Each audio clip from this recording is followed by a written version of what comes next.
Out of the four, nakabalik na yung isa, yung PEDC Unit 3, and then PCPC nakabalik rin, and then nag-out, and then bumalik. Bumalik na, 6:30 kagabi, 6:30 ng gabi kahapon. Matapos ang 2 buwang pagtataas ng yellow at red alert sa Visayas Grid, hindi na nag-anunsyo ng alerto sa transmission line ngayong araw ang National Grid Corporation of the Philippines o NGCP. Ito ay matapos makabalik na rin sa full capacity sa linya ng kuryente ang isa sa 4 na malalaking coal plants na bumagsak sa loob ng mga nakalipas na buwan. Ayon kay NGCP spokesperson Attorney Cynthia Alabanza, nauna nang nagbalik sa grid ang Panay Energy Development Corporation o PEDC noong July 2, habang bumalik na rin sa transmission line kahapon ang Palm Conception Power Corporation o PCPC. Sa kabila nito, inihayag ng grid operator na may posibilidad pa rin na muling itaas ang mga alerto sa Visayas Grid na nangangahulugan ng manipis sa pasobrang supply ng kuryente. So the reason I mentioned bakit on and off siya, kasi ibig sabihin unstable pa, baka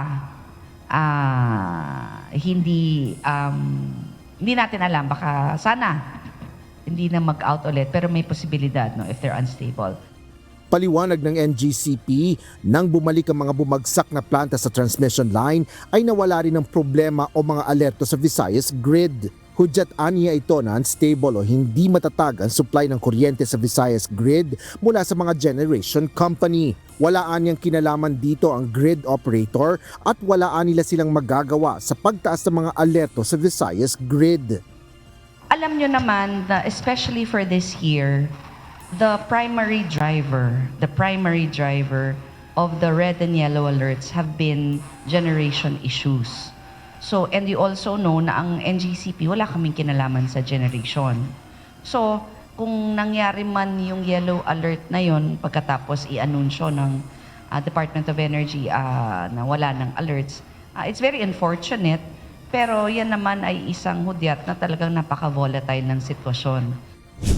Sa kasalukuyan, 2 malalaking planta na lang ng Therma Visayas Incorporated o TVI ang hindi pa nakababalik sa transmission line ayon sa NGCP.